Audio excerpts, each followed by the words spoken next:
So our webinar today examines Ayurveda and contemporary patterns and drivers of healthcare, how Ayurveda is influenced by and in turn influences the many aspects that come under the rubric of what we call health and what we understand as health.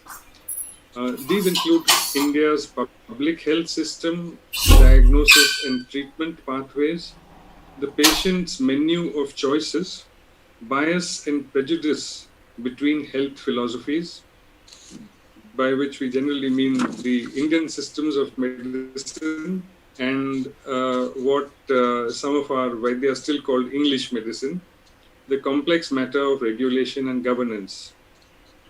And in today's time given to us, we will examine three interlinked subjects: public perception about Ayurveda, Ayurveda and global health crises, emerging policies and regulations, and their impact on Ayurveda. I'm delighted to say that each of our panelists and speakers is particularly well suited to provide an informed perspective on one of the three subjects.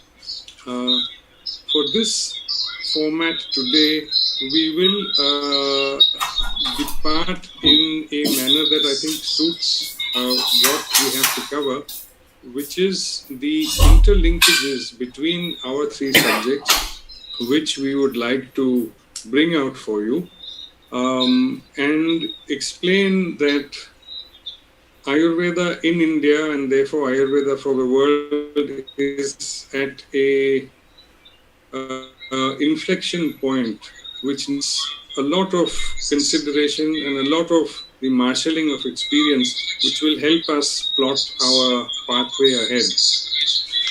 So although we will roughly divide our time between 4 quarters, 3 quarters for the three themes, and a final synthesis of the discussion, we will nevertheless not keep it as three separate lectures. Will be a conversation in all three. And that is the way that we believe that we will be able to bring out the strengths and the experiences of our participants in the best manner. And therefore, we would like to begin with our first broad theme, which is Ayurveda, excuse me, Ayurveda and the public perception about it.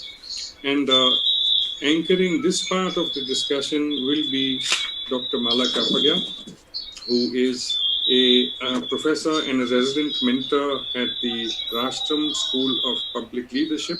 She has also spent 15 years with the SP Jain School of Global Management and is, I would say, admirably suited to being able to inform us on this theme. And what I'd like to do is to be able to present each panelist in the theme that they've been given with one or perhaps two or maybe even three provocations in the direction that we would like this discussion to go. Therefore, Malaji, may I therefore bowl you the first ball, which is to provide for us a, let's call it a citizen's personal map of health, treatment, wellness, and what we understand as medicine in today's India, which may be seen as urban, but is also rural with aspirations to urbanity.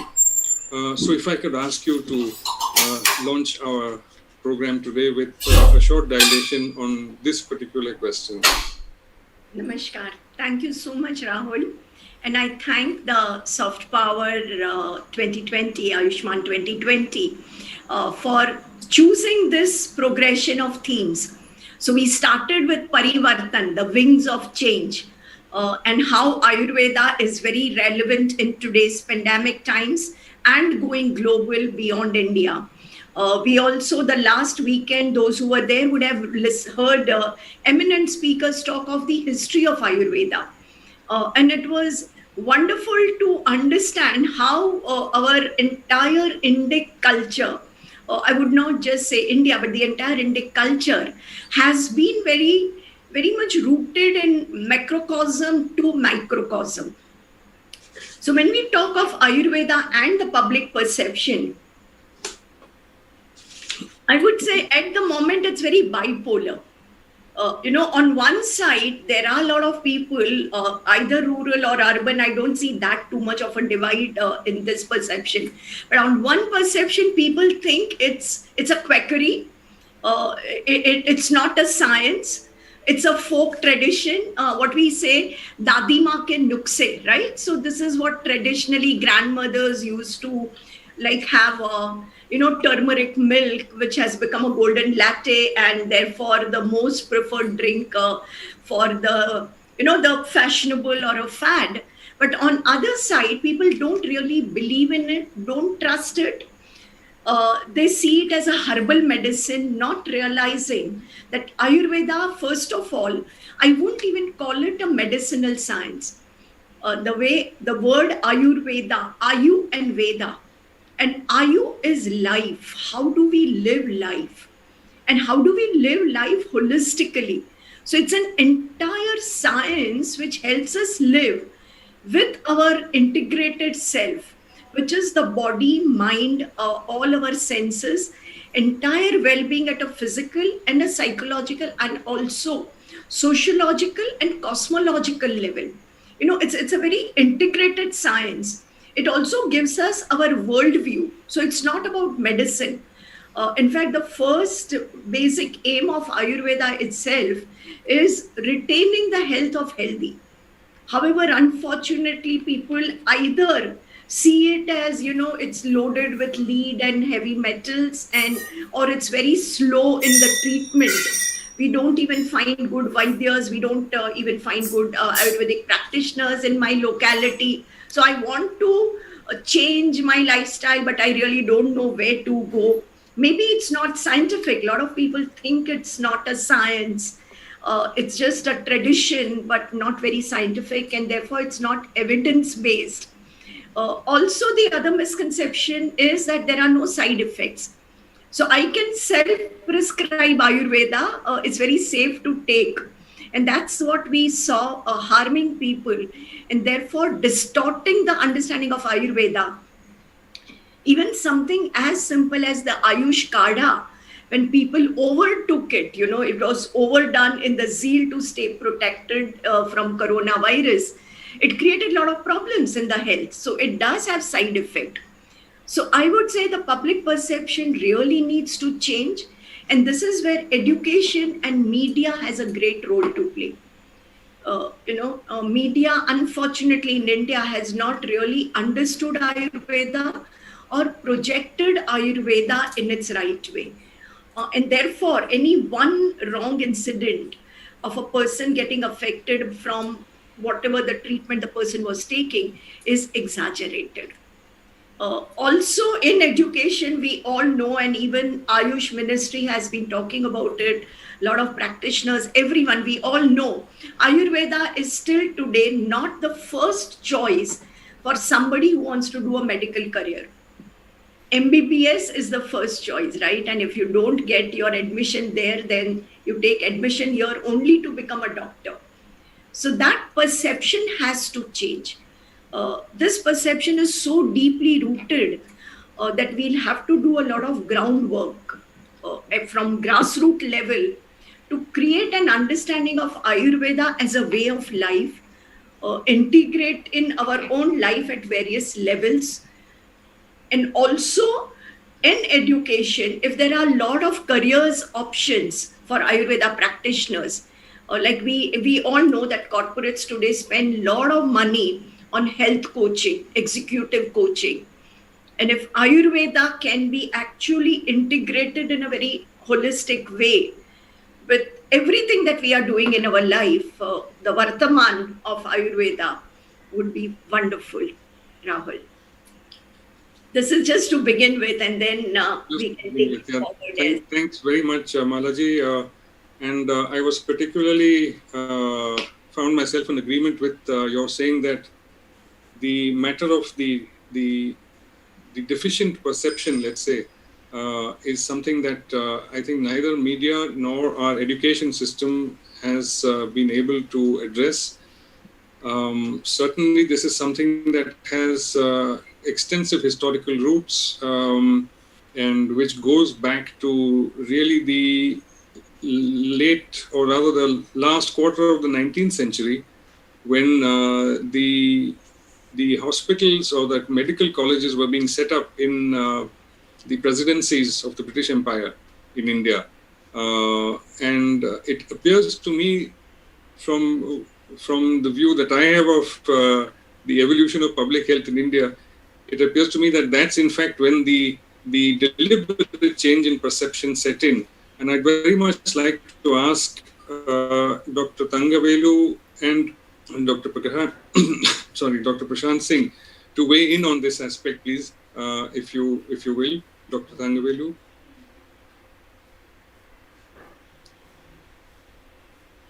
Thank you, Rahulji. Very delighted to be drawn into this question about education and aspects of changes in perspectives. The way I look at this problem is from the historic perspective about why this philosophy came about in our way of living, and also the more proximal issues, which is, I would say, over the last less than 100 years. And you have correctly pointed out that education and the styles of education has influenced our thinking about this. The big error I see is how we have somehow moved away from this continuum called health. And we have somehow been led to believe that you don't have to worry about health. You can do whatever you want on that end of the continuum. And the gods in the white coats, who are the people who came out of the presidency kind of system, they will take care of everything. So you do whatever you want, and those people in the white coats will take care of everything. And that little change in thinking has been exploited to a point where we are today, where we look at health as a commodity, or more correctly, healthcare as a commodity. And clearly, education is drawn into that formula. Health education, and for that matter, any education, has become a commodity. So there are major errors that we have, and they have crept in. If we take a bird's eye view on this thing, you will notice they have crept in over the last few decades, and it is becoming more pervasive and more corrupting in the way it is evolving. So there are times when I say that this COVID issue that's going on globally is a good thing, because it's put the brakes on many of those unwanted developments, including styles and matters of education, and should make us rethink, like what we are doing here, should make us come into those areas. Now, I want to give you one small example of where we might enable a correction. And that correction is drawn out of this kind of pessimistic image that's being promoted by the press. So I want to touch on the point that Malaji said, that the press is a culprit here. There has been a lot of talk recently, the past weeks, about, and particularly about the news item in the Gazette about Ayurveda doctors being permitted to do surgery, etc. Now, I want to use that example as a way to force a very important point, that the time has arrived for creating the elite in medical education and the so-called health arena. And this might have to come out of places, respected places like Benares Hindu University in Varanasi, who have been mandated to do this work, but somehow it hasn't happened. The Institute for Medical Science in BHU in Varanasi is a very special institution. It has been mandated to enable this integration, but somehow it has not materialized. So I give you another example. In Delhi, there is the Tibia College. And the Tibia College is a very respected old institution that was set up by one of the sons or grandsons of the Hakim of the last emperor. And his vision was a very simple vision, that there needs to be an integration of the Unani and the Ayurvedic systems, because there was so much in common between these two. And it is there, the institution is there, the philosophy is there, but somehow none of this gets projected in narratives that are happening. None of this gets projected in discussions. We are leaders in many ways when it comes to aspects of where global health wants to go. So I feel optimistic that we can bring about change in some key institutions to develop the education and the enlightened elite for the future. So what Malaji says is very interesting, that it's only the second-rate students who, not having got into the Western Medical College, go into Ayurveda. But that correction can be enabled if we say, okay, here is the elite school, just like the Indian Institute of Management across many parts of India. Yeah. We develop a new way of thinking about health, not healthcare. I want to warn you that there are two separate things here. One is health and one is healthcare. And when healthcare gets corrupted, we get to the state where we are today, which is commercialized healthcare, which is just a business. And then there is the extreme form of that, which is the big vaccine thievery, as I call it, that's happening around the world. Sorry to be so blunt and so frank, but there it is. I think I very much appreciate it. It's I think it's long past the time for being diplomatic about these things. We have to call a spade, and we have to call a syringe. And I'd very much like Dr. Prashant says, who in many roles has been able to straddle both an emerging paradigm of education and therefore public leadership with which he is involved, but also bring his considerable knowledge and wisdom from the industry sector to address this part. Do you think that there is scope within the education system from now till a decade hence, where we can see this kind of correction coming in for the problem that Malaji identified and for the sort of solution that Dr. Thangavelu has talked about? Dr. Singh, please. Thank you very much, Rahulji. Just a small correction. My years in industry prevented me from doing a PhD or being a doctor of medicine. So my apologies if there's any confusion on the lesson. Just upfront disclaimer.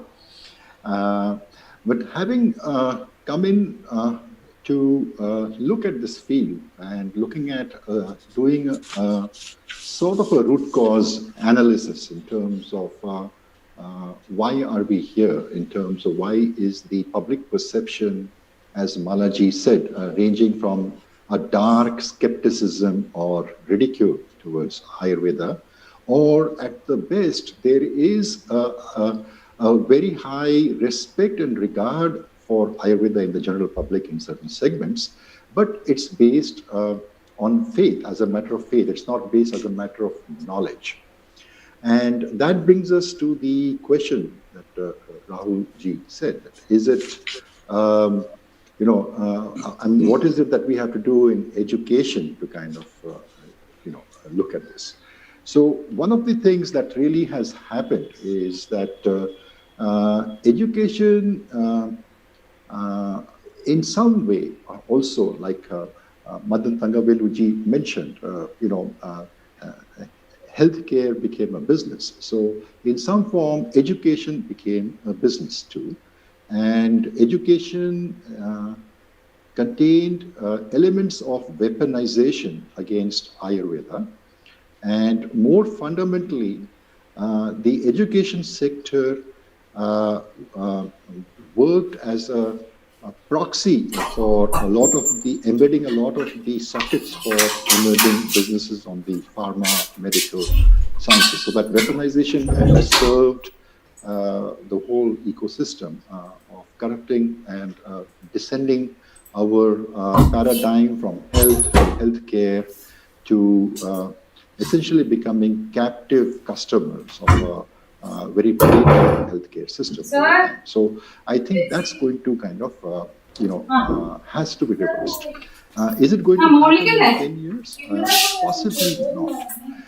Because the roots of this healthcare system essentially came in and it has its seeds from the Renaissance period in Europe and the split between the church, because at the time modern Western education had to move itself away from the forces of the church. So a truce was kind of realized at that point of time, which I would call the Descartian or Descartian limit, where the limits of education were put at the layer of rationality and reason, and anything else that kind of got above that mental construct was not the domain of education. And that foundational program led to the divorce of education from the forces of life, understanding the life forces that are behind and creating a lot of conflicts in the modern sciences. So I think that the sooner we are able to include the understanding of the principles of life force, and since there is a significant amount of accumulated ignorance or resistance and weaponization against understanding fundamental principles of life force, so we have to probably look at not just the current education system, but we have to kind of create a core platform to the education system to inject into this education system a much more deeper understanding of the principles of life force. And where do we get this from? I think that comes in from the understanding of the sciences that drive Ayurveda, which drive the yoga practices, the Vedic knowledge systems, because that's one of the repositories which contains a significant amount of accumulated knowledge, wisdom, and basis of the life force principles. So I think that's going to kind of, has to kind of come in. And we need to kind of engage with the traditional schools, co-opt them into this mode of bolting on into the education system and injecting into the education system through a variety of interventions that must be designed. People must sit together and design these interventions, and an ecosystem of broad basing that has to kind of flow in. And when we do that, that is probably the time when we will succeed in getting the elite students, as Malaji and Dr. Madatanga Veluji mentioned. We need the best minds to come in and address the most pressing problems. And these are some of the most pressing problems right now, restoration of health in humanity. Thank you, Prashant ji. Thank you. I particularly like the term that you used of the element of weaponization against understanding. I think I'd like to just park that for perhaps later in our session when we do our synthesis. I think that's something that we really need to put our heads together about as to what that means and how do we combat that. I quite agree with your description of the conceptual field of Western education of rationality and reason. And I think, the three panelists may correct me if I'm wrong. I think that is one of the changes that occurred, which in fact conspired to push away the herbal, the natural tradition that existed in Europe itself to the margins when the Industrial Revolution came about. And Dr. Tangavelu is probably in a good position to chat about that. But I'd like to return to Malaji to respond to what your two other panelists have said. Yes, Rahul. Of course, Madanji and Prashantji both have raised very valid issues. And what I feel is that we as Indians, at one side, you rightly pointed out that the British Raj, the grants to Ayurvedic colleges was stopped, right? And we know historically, the education of Ayurveda or Unani was sidelined. Siddha was anyway a very traditional Guru Shishya based and not to be taught into the colleges kind of a tradition. However, what I realize, and I want our Indian people who feel that Ayurveda is not scientific to understand that if this was so, what are all our old manuscripts doing in those British museums and libraries? If they were so unscientific, why did they even take them with themselves? And we don't have them, we don't have access to them. Isn't that surprising? And post independence, the saddest part is that we Indians did not really revive. It was only way back in 2014 that the Ministry of Ayush was established. Till then, we never gave any importance to our own way of life or medical systems. Even if you limit Ayurveda to a medical system, we never revived it. We never looked at it scientifically. And Dr. Nagaraj Paturi ji is here. He would be in a better position to expand on this. But people who say that Ayurveda is either, I felt bad when even the best of the speakers say that it's mythology. The beginning of Ayurveda is in mythology. Why? Because we don't understand our own history. And when in Ayurveda books, they say that Brahma, it originated with Brahma, and Brahma also remembered. So it's not about a science which we evolved, but it's kind of a cosmic science which is there in the universe.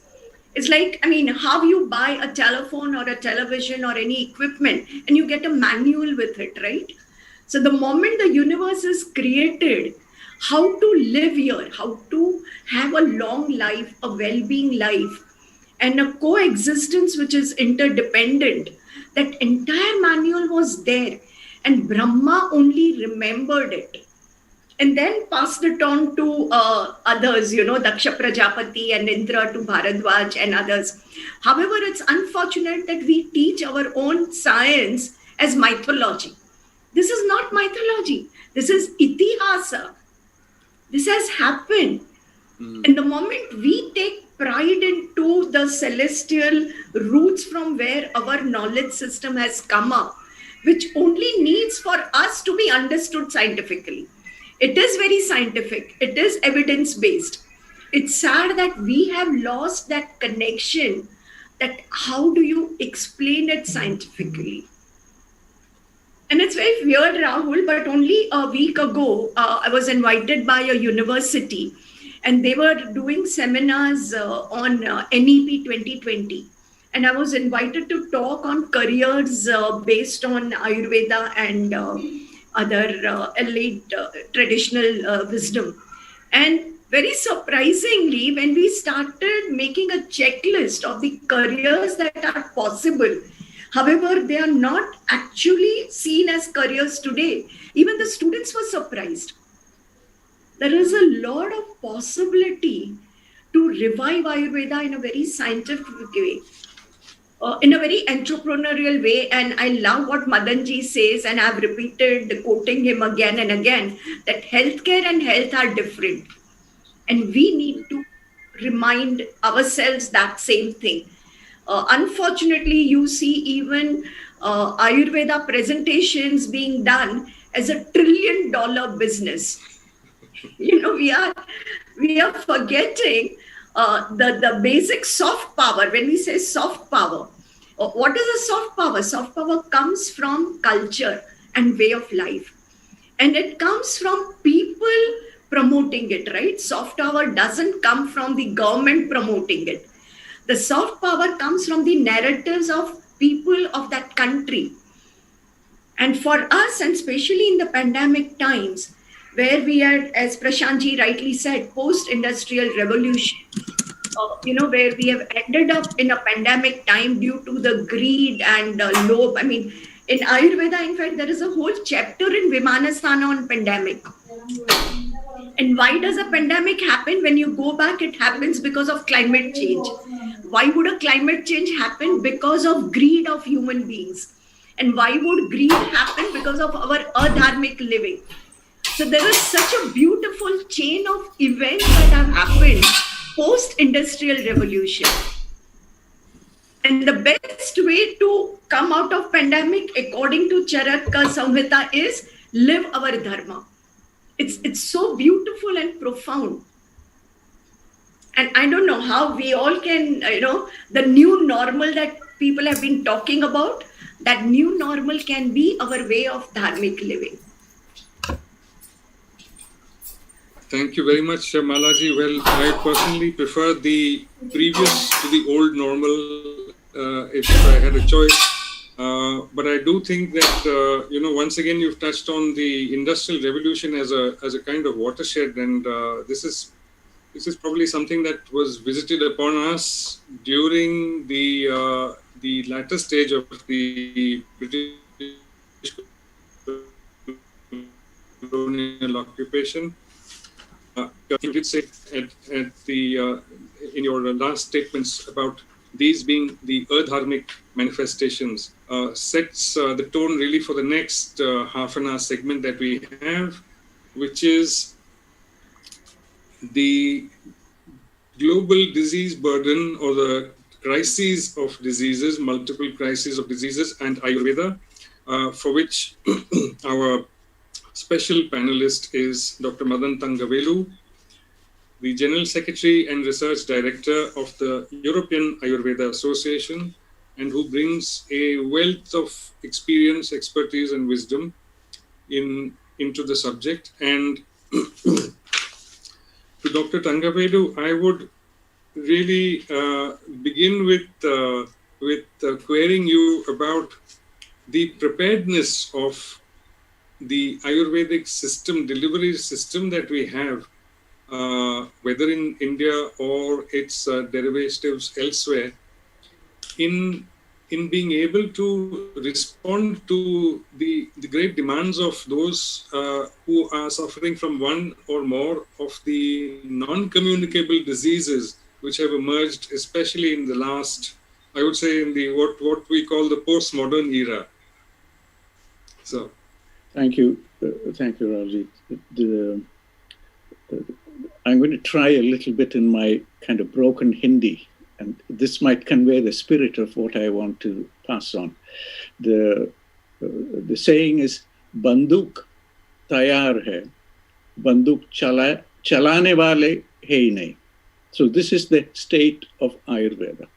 We've had the Banduk, we've had that weapon that we want to use to get people health for thousands of years, Magar chalane wale hai nahi.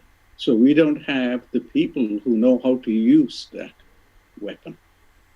So this, in essence, is what I just want to elaborate on. And I want to start with, I want to use this because people are very aware of this ongoing pandemic. I want to use this as an example. And I want to touch on the fact that here's a simple virus that is going around the world. It's been, wherever it came from, it's there with us. It's caused a lot of mortality. It's causing a lot of discomfort for governments around the world. People, of course, are completely at a loss. And one of the consequences of this is what we are learning now. The many, many new aspects of the pathology of this disease is coming through now. And one of the things that's coming out is that of what we call post-COVID or long COVID. 1 in every 20 people who have been affected by this are showing continuing symptoms of this problem. So when we look at the total bulk of the COVID-related issues, post-COVID or long COVID, as they're called in different parts of the world, is going to be a big problem. And what we know is a very heterogeneous set of conditions that they're present with. They're all, some of them are showing the same breathlessness or fatigue or headaches or difficulty in sleeping. And it's just opened up a huge number of things. And this is going to stay with us. When we go into countries like Italy or here in the UK, this is a major problem that the health service has no handle on. It doesn't know what to do. And Ayurveda has a way in addressing these complex pathologies. So I want to mention here that on the 18th of December, the Ayush Valley Foundation will be holding an event to look at how Ayurveda is being used to address the post-COVID, long COVID problem. Medical Research Council of the UK, along with the UK-India Research Initiative, is running a big program on this. So this is one of the immediate kind of issues coming out of COVID. Now, let us look at that ironic thing that the whole world is talking about. One's talking about food. And I want to touch on one aspect of food that comes out of excess food and the wrong kind of food, which is obesity. There is a pandemic here. People don't realize the scale of the obesity pandemic in the world. It is many times graver than what this simple virus-based pandemic is doing to humans. And this is going to be a nightmare for everybody because the spin out of this will be conditions, so many other conditions, inflammatory problems, and particularly for countries that have young populations. So I'm talking about the entire continent of Africa, 55 countries, where there is a very young population, and they're all being hit by the greed of the food industry, who want to feed everybody industrial food to a point where people are disconnected from the land. They don't know how to grow food because they are somehow sold into this promise of, we will give you everything. And that in turn gives rise to metabolic diseases and all kinds of other complications. So this is where we have a problem here. When we go into America with the world's largest health budget, I would say just about everybody is metabolically unstable. And these are facts. And I think when we come to this global arena where we are expected to engage now, then first of all, we must be aware of these facts, that this is where it is. I want to give you another graphic example, and this comes from Belgium. 25% of teenagers in Belgium are suicidal. We can't even, sitting in India, we cannot even imagine that children can be suicidal. That's extraordinary. Yes. There are research programs that so this is the connection that we have to make, Raoji. If we are preparing to go into the global arena, and if we are going out there saying we have a solution for this and we can solve this problem. Unfortunately, there are groups who are working at that level, and I want to highlight two groups. There is one, you will find information on the website. One is called Hippocampus. It's a group looking at using yoga with teenagers to improve mental health and to get rid of these problems. There are no drugs for these things. Ritalin and all these kind of things, they're just gimmicks, basically. They just make things worse for children, when in fact what is needed is a slightly more balanced life. So if we move our radar into each country, so I give you another example. If you go into Eastern Europe, again, a quarter of the children who are born are autistic. This is a public health problem. We don't think about it. And there are issues like this in every nation that you want to move through. So if, as a group, we come together and we say, this is the examination that we need to do. We need to go across, understand cultures, understand the existing problems, health-related problems, and we can unpack, and we should enable that dialogue between where we are and what we have with those weapons that we have, those 5,000-year-old weapons that we have, learn how to engage, use them, polish them, learn how to use them, and bring them into play in different places. And for this, I do want to make a comment here. If we are globalizing, if we're going out, we must also be inwardly receptive. So we must be able to do this two-way dialogue between going out to people and bringing people to us, number one.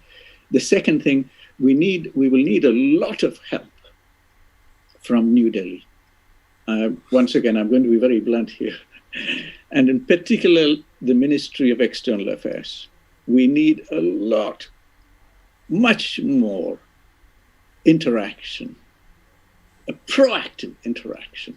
And we are very happy to note that the Minister of Ayush, Shripad Nayak Lee, is also Minister of State for Defense. So that is a good thing. But we now want to see how we can extend this in that new form, not in terms of Rafale jets or MiG-29s or whatever we want to buy, but what is it that we can put out which is as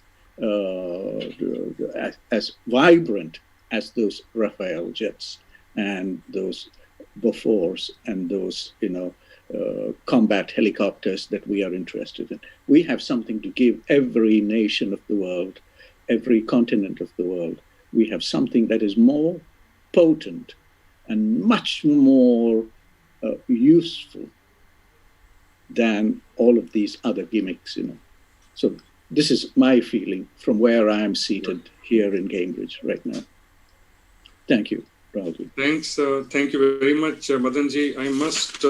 I must confess outright that I was completely taken aback to listen to what you said about Belgium and Eastern Europe. I had absolutely no idea that the scale of these difficulties for the children, especially children, teenagers, the youth, had gone to that level in these areas. And I think that probably tells us that what we consider as the usual bouquet of non-communicable diseases is in fact not equipped enough to understand what has happened to these populations.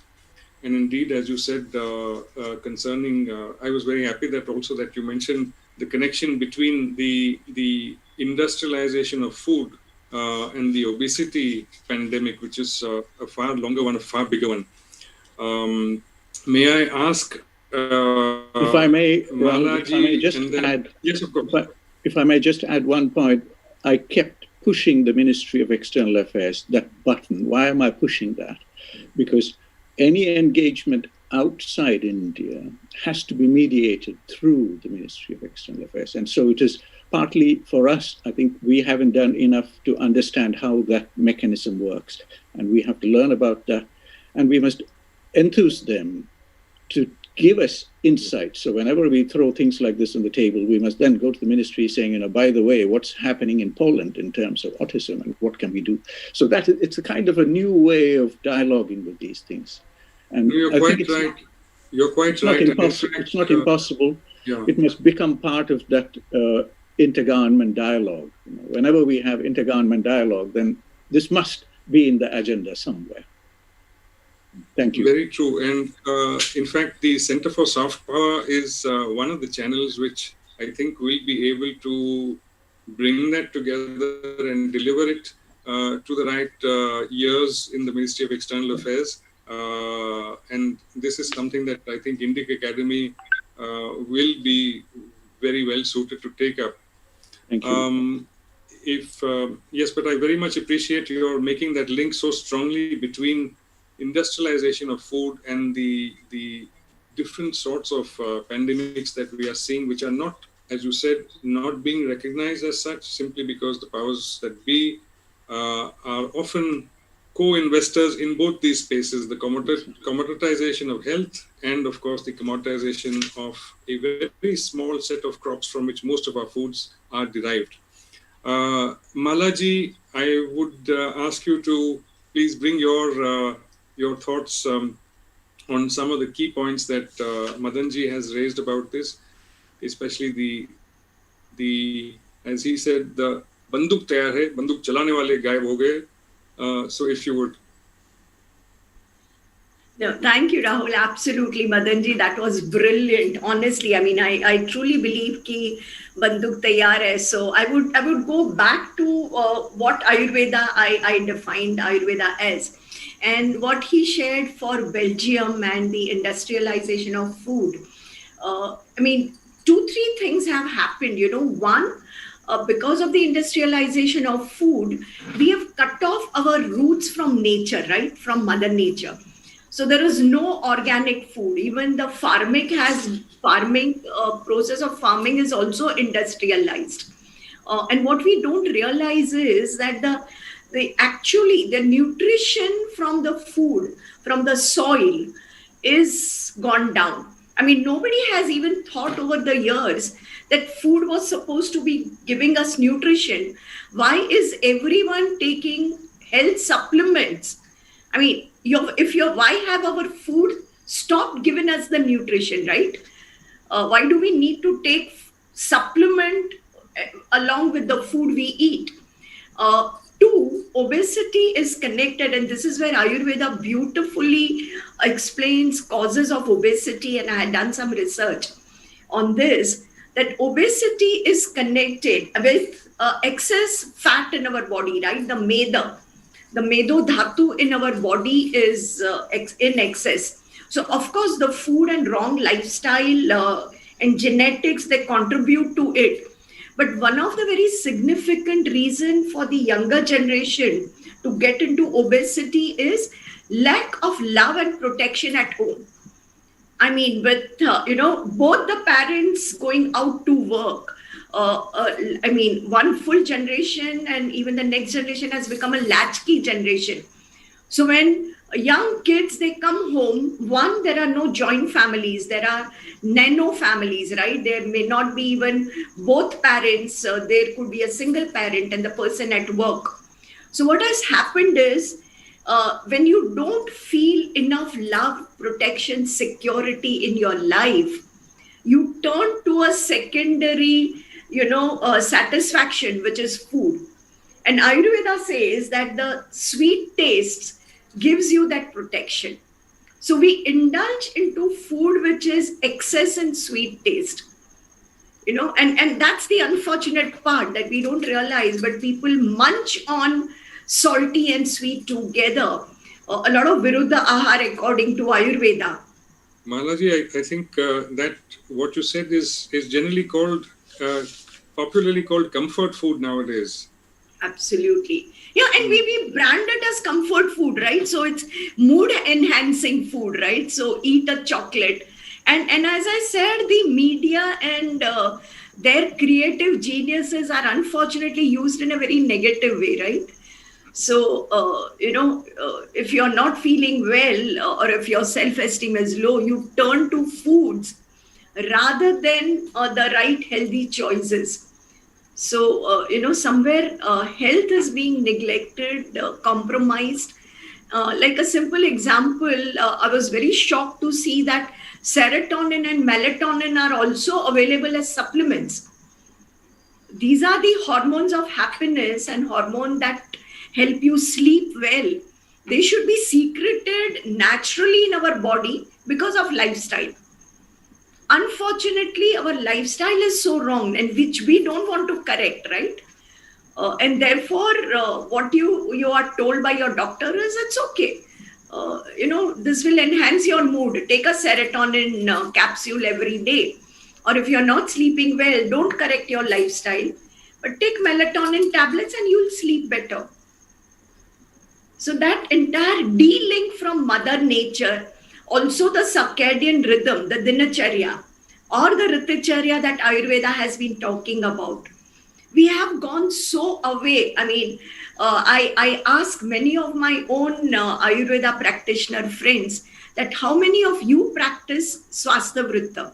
How many of you practice Dinacharya? They teach that, right? How many of them really practice it? And that is the sad part. So the crisis of suicidal tendency that Madanji was talking about is so complicated at one level. Thank you, Madaji. Yes, a bit of a gloomy prognosis there, and a lot of it has leads us back to, as you said, the nutrition that soil has to give us has been replaced by this rather blended with production and yield in terms of volume and quantity and mass, but not really the rasa and the bhuta.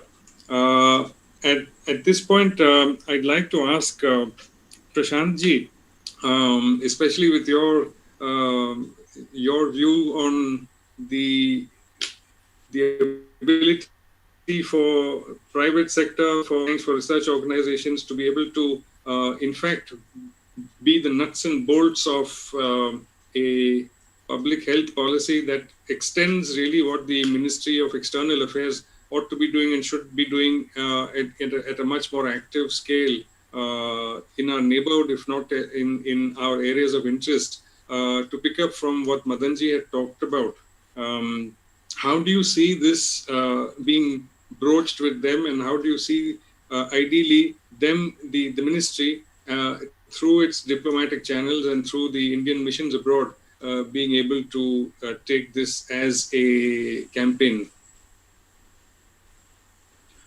I think that's a very pertinent question because as Dr. Madan Tangaveluji mentioned, the burden of disease is actually increasing in Europe, Africa, and North America, and many other societies on an industrial scale, because you have industrial food, industrial agriculture, industrial scale programming of minds, and you have, as we mentioned, an industrial scale appropriation of education to push this. So everything is kind of multiplying and kind of creating an exponential rise in the burden of disease that has to be kind of cleared. And that itself is becoming an opportunity from a business perspective for Ayurveda to kind of systematically look at addressing. And it's not only good health, I think it's also a good economic opportunity for people to kind of look at in terms of this. Now, to be able to do that, I think the challenge is not just the Ministry of External Affairs. I think they have a very difficult task if you just rely upon the MEA to go out and create an outreach program for Ayurveda. The biggest opportunity for Ayurveda, I mean, as everybody, has heard that statement, physician, heal thyself. So I think the first thing that we probably really need to do in terms of sequencing that thing, and I'm not saying that it's the serial sequencing, these can be all parallel, but in terms of prioritizing the whole thing, we need to have a very, very strong domestic healthcare policy which integrates and includes Ayurveda principles and protocols at the core of its public health program, starting from food, soil, environment, because the scope of Ayurveda is very, very vast. And it kind of goes across into the education, certification, and so on and so forth. And, we'll discuss this as we kind of go on, but I think it really creates a space for creating the kind of capacity that we need to have to support the Ministry of External Affairs, task at hand for India to becoming a net exporter of wellness wellness knowledge and wellness treatments to the world. So I think that's the place where we really need to kind of look at creating the internal capacity, internal policy development, and make it easier for them to kind of showcase this and take this forward. Yeah, I think Prashantji, that is a winning. I think that's a winning slogan. Net exporter of wellness. That's something that I think needs to be put up in every Indian mission abroad. But as you said, and I think this is something that general society at large, and as well as administrators, are somehow divorced from, that the capacity that ought to be brought to the table and ought to be rolled out depends entirely on the holistic understanding of what underlies what we produce as the medicinal basis, which means we have to look after our soil, we have to look after our water, we have to look after our forests, because that's where all the wild relatives of what we cultivate as our Ayurvedic pharmacopoeia, that's where it resides. So indeed, we need to do this. Frankly, between you, me, and everybody else, I don't see the required amount of it being manifested within our governance structures. I do think it's not out of reach, it's possible. And once again, perhaps the consortium of centers that together makes up Indic Academy is well positioned to be able to do that.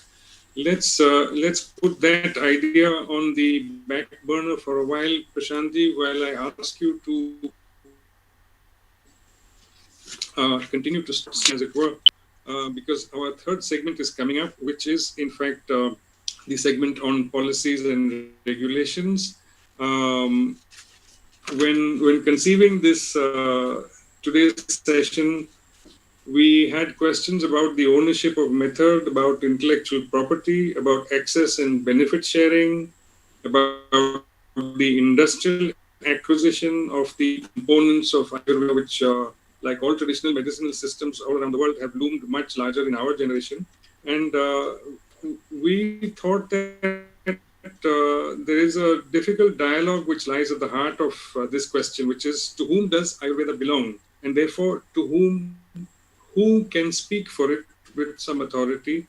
The state attempts to strike a balance, but perhaps it is successful in some areas, perhaps it is not in other areas. And to that degree, I would like to ask you, with your knowledge and your experience, when we talk about frameworks and standards that need to be adopted, especially in the pharmacological realm, as well as the delivery realm, as well as especially standards and qualities, who ought to do this? Why? Who ought to stay away, and why? Thank you, Rahul. I think that's a very, very, a key question, and it's an area where I think the sovereignty of Ayurveda is actually the issue over here. As Malaji had mentioned, that the whole Ayurveda thing is looked at as Nanika, Tadimata Nuksa, or is looked at as a mythical kind of a treatment system. So I think the first part of it over here is to first and foremost look at protecting our genetic material and diversity of the herbal and plant medicine. And I say it with good reason. A few months back, Dr. Madanji and I had a long conversation on the phone where we were looking at invasive technologies like CRISPR gene editing. And it is of particular concern when we look at protecting the natural plants and herb diversity. For example, out of the roughly 10,000 very important, medicinally important plants and herbs, India is actually a host to over 8.5 to 9,000 of such varieties. And the responsibility of this has been now mandated with the National Medicinal Plant Board. And one of the things, as an independent analyst, just looking at the from an outside of the industry perspective, in terms of what's happening with the ministry and some of the agreements that it's kind of going along with, many of the G2G kind of agreements to ensure, in the interest of doubling or increasing farmer incomes. The government interventions are essentially to streamline the supply of natural plants and herbs into the international wellness supply chains, because they are becoming more and more aware of the strategic importance of these treatments and ingredients into the restoration of health and wellness. So, however, without doing the necessary value add and taking the Ayurveda paradigms, if you were to just do a raw material, you suffer from two reasons. One is that the international supply chains will take a greater and more predatory ownership of the supply chain and the supply of input form factors into critically important medicinal plants. They have all survived from a lot of genetic manipulation to date because they were not considered important. But now that they're being considered important, they would be. So, and the reason this is also at stake is because the paradigms that they operate on is still what I would call, what we call the reductionist system. So if turmeric is the, herb which is responsible for reduction in inflammation, which is a very big factor, as Dr. Tangavendu ji mentioned, in obesity. So turmeric will find gradually a larger amount of missing in specialized targeted nutrients. So what happens is that sooner or later the academic institutions will see that curcumin, which is the active ingredient for inflammation, is the important thing. So then the whole drive for higher so-called productivity will mean that you will start soon seeing genetically modified turmeric to get you more curcumin, for example. And that kind of may change the equilibrium, in many unforeseen ways. So I think one of the first things that we really have to do is to protect, as Malaji said, one of the principles is to protect the healthy. So you also have to protect the health providing herbs and medicines. So I think that is the base of the whole, providing the integrity to the pharmacopoeia system that you mentioned in your question. Now we look at it from another perspective, and that is the Ayurveda pharmacopoeia in our literature and from our ancient texts, from the entire compilation. And some of those sources are lying in India, some of them have gone abroad, some of them have got lost forever. But it's important to retain what we have, protect what we have, and prevent, as I mentioned, genetic pollution of this raw material, because that's the foundation for restoring the overburden of disease that is kind of piling up on an industrial scale. So we have to that's the first starting point. The second starting point on that sequence is to look at the pharmacopoeia and start digitizing that. Unfortunately, what's happened is the ownership and of the Ayurveda pharmacopoeia system has now been handed over, in fact, as recently as in June, July of this year, by the extended group of secretaries in the Union Cabinet Ministry into the hands of the Health Ministry and the ICMR folks and the other, and it is along with the pharmacopoeia of the allopathy systems. It's like, literally asking, the foxes to go and guard the hens. I mean, it's a absolutely true. It's a situation which has happened, And unfortunately, to my surprise, it's been several months, and to my surprise and to my, as far as I know, I would be very happy to be corrected. I haven't seen any pushback from the Ayurveda industry fraternity. So I think the ability of the industry to organize itself and start protecting its critical assets and the knowledge asset base and the plant material base is going to be of critical significance as the starting foundational elements of getting Ayurveda built up. And this is something that we really need to kind of take this forward.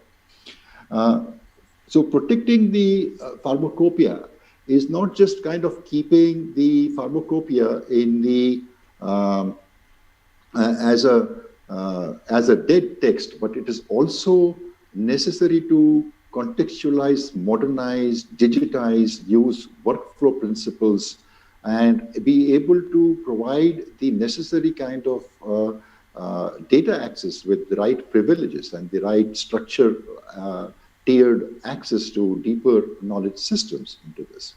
And the pharmacopoeia has some of the greatest deep secrets in terms of how do we transport things like heavy metals. Today, heavy metal based medicines containing arsenic or gold or lead is prohibited in the Western medical systems because they simply do not know how to transport those much needed elements into the human body. They go and get deposited in the wrong places, and that causes the toxicity. But it's not to say that those elements are not required in the body.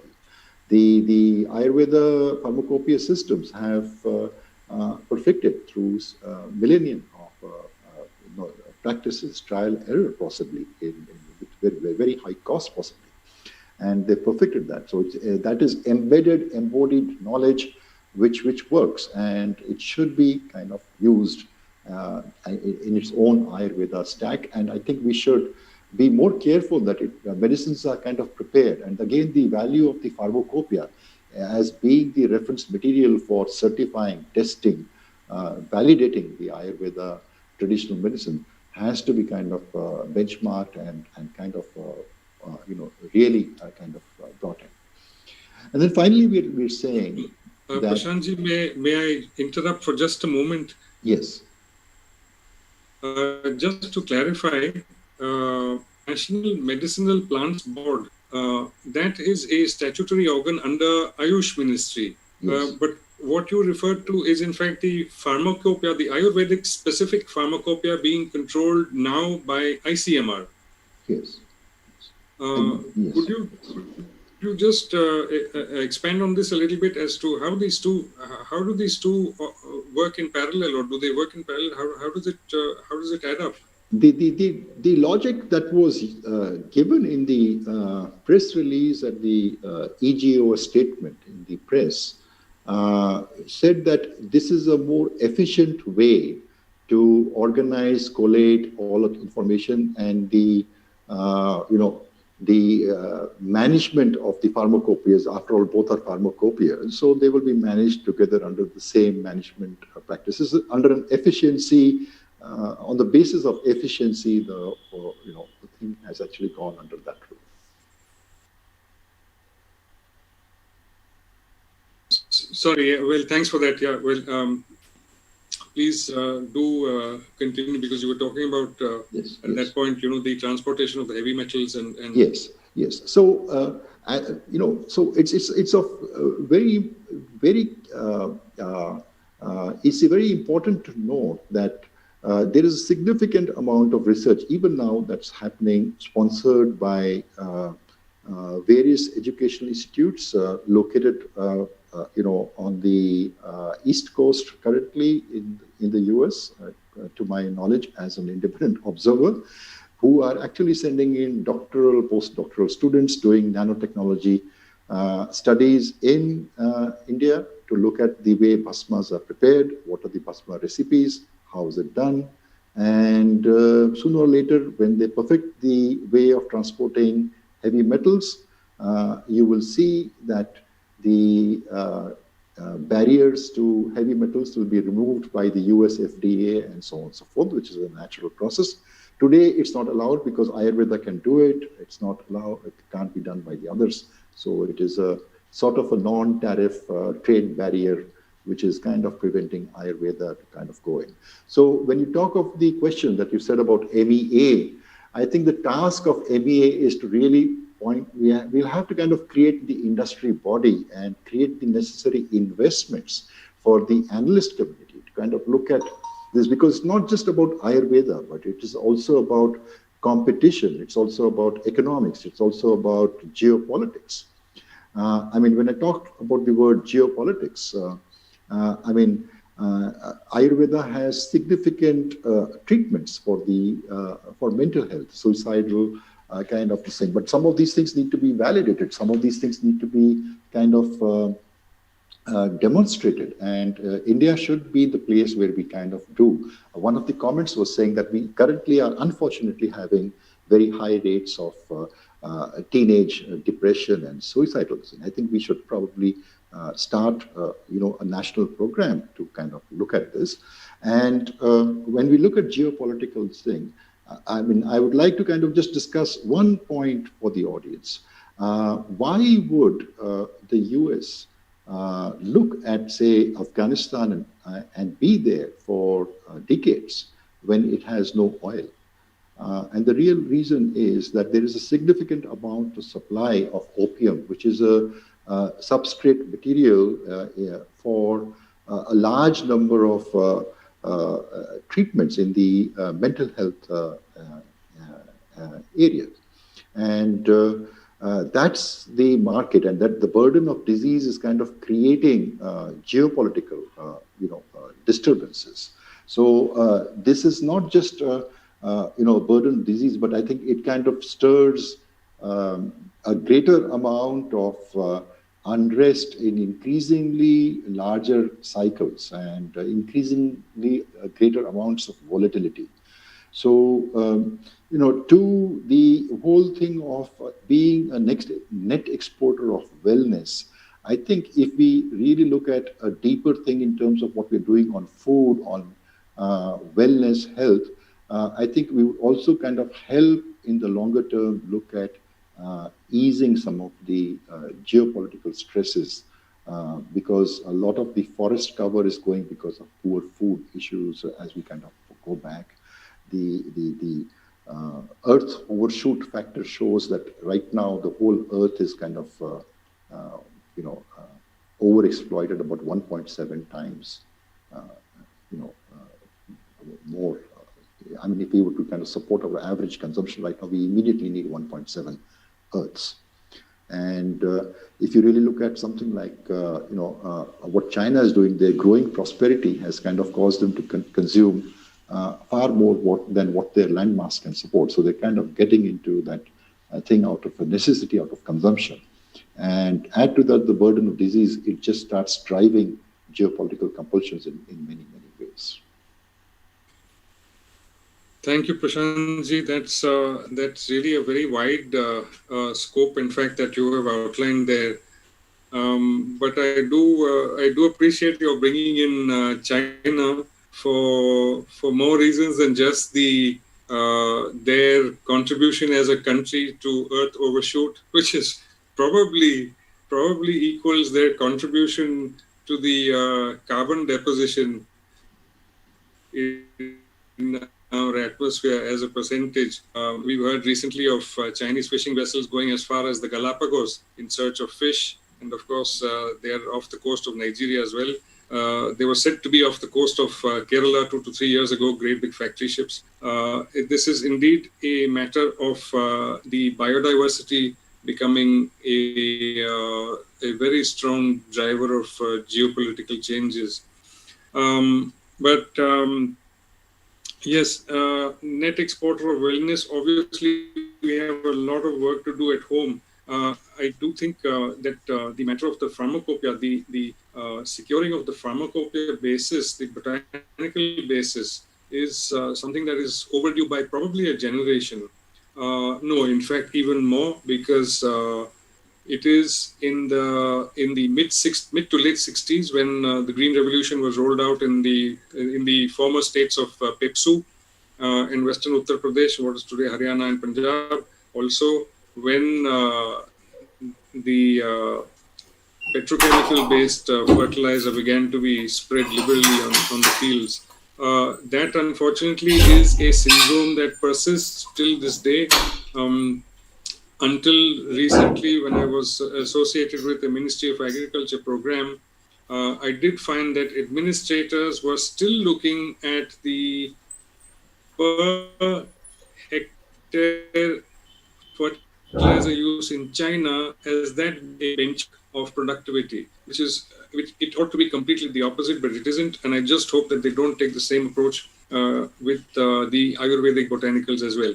But I would like to ask Malaji to come in with her view on especially the possibility of the public perception being swung around to taking recognition that your Ayurvedic botanicals are not like allopathic or English medicine pills. They have a basis, which is a plant basis. That plant basis requires a particular care for the soil, an understanding of the soil, a ritucharya for the soil itself, for the bhumi itself. This seems to be a formidable task. How do we go about it? Oh, Rahul, thank you so much for this question. But I would add one more level of complication to this. Okay, or I would say complexity to this, that it's not just the soil. Of course, the soil matters a lot. And I mean, last more than 20 years, I've been attending many conferences on Ayurveda, and we are still grappling with the same issue, right? That, we have contaminated soil, and therefore we are making Chyawanprash with amlas that are not pure organic, or they are hybrid amlas, or we don't have forests, so we don't have honey. And the demand for honey has gone up so much. So on one side, we want to increase awareness of people and therefore use of Ayurveda in their daily life. But then you don't know the turmeric you buy in the market. Maybe some pharmaceutical company has already taken out the curcumin from that. And then the turmeric that you are getting is devoid of any value in itself because the curcumin is taken away. And we all know that the curcumin tablets are marketed at such high price. So, of course, we need to work on that, and therefore, collectively, I would say it's not just an individual effort. Collectively, people would have to create that pressure on the pharmaceutical industry to give them the pure of whatever they are delivering, And therefore, the standardization, quality maintenance, and making sure that Dashamula Rishta has all the Dashamula. And there is no compromise, which itself is a big challenge. However, and I have mentioned this here in the chat, that there is one more aspect in Ayurveda which we have totally neglected, which is the Adravya Chikitsa. And I have myself experienced, because I have been lucky to have Vaidyas in my own family or Vaidyas in my ecosystem, who were using mantra to, give that added power to the medicine. And for fever, a simple jwara in Ayurveda, there are many medicines and there are many mantras. So the medicine, even the simple Tribhuvan Kirti, which you buy from a pharmacy, and a Tribhuvan Kirti, which a Vaidya makes himself or herself, and also purifies the Shuddhikaran with mantra is done. I myself experienced the power which is exponential. Now, how do you bring this back? And I think this is one of the challenge why Ayurveda has not been a preferred choice, because it doesn't require only study from textbook or college. It requires a lot of your own commitment, your own Shuddhikarana, your own spirituality, And the moment you become more pure, you are chanting mantras, your medicine, or even just your simple touch. There have been a lot of Vaidyas who only by seeing the nadi have been able to transfer healing. So the energy level of healing or the mantra level of healing, I would say that is the soft power of Ayurveda. How do we revive that? And I really want people to also start thinking of this, doing a little more chintan and manan on this, because I don't listen to this in any of the Ayurveda conferences. The adravya part. I mean, on the pandemic, I have actually done a case study on CB Packs, the Chaudhary Brahma Prakash Hospital near Delhi. And they not integrative, only by pure Ayurveda and yoga protocol, they have been able to heal more than 1,000 cases of COVID-19 positive. How did they do that? They didn't even give a even simple crocin or paracetamol. So there is something very right in what they called happiness therapy, or mantras, chanting Omkar, doing pranayam. How do we integrate this? And this is where I think the more positive talks we have, the perception could change on its own. It's very interesting. There was one question here on the QA that I picked up, that what can one person do? How do we change, the world?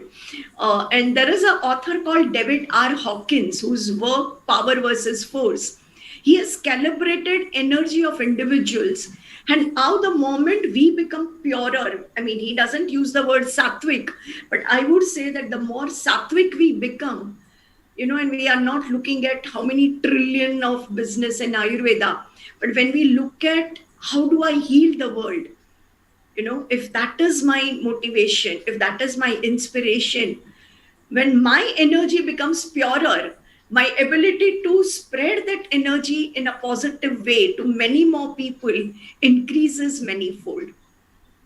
And this we have seen, right? And therefore, the sad part is that earlier all the Vaidyas were local, right? I mean, they went to the forest, nearby forest, got the herbs themselves. They made their own medicines. Ayurveda students stayed with Vaidyas and they helped, in crushing the leaves or making tablets. And they had a very strict shelf life. Unfortunately, now even Ayurvedic medicines have become industrialized. So that purity of a medicine which was originally there is not there. So how do we bring all this back in Ayurveda? Well, that's certainly one of the subjects that I think we'll allot about 10 minutes for in our concluding quarter. But before we finish this particular third segment, I'd like to call Madanji once again. Madanji, from your vantage point in Cambridge, and especially I'd like to tag what we know as the WHO Department for Traditional, Complementary and Alternative Medicine. What is your standpoint, or rather from your vantage point, does it seem to you that WHO, which has a outsized influence on our countries and many countries' health policy and the functioning of the healthcare system, public health system, does it seem to you that they would be neutral observers and participants in any geopolitics of an Ayurvedic materia medica, or will they, in fact, take sides that we may not see at the outset here?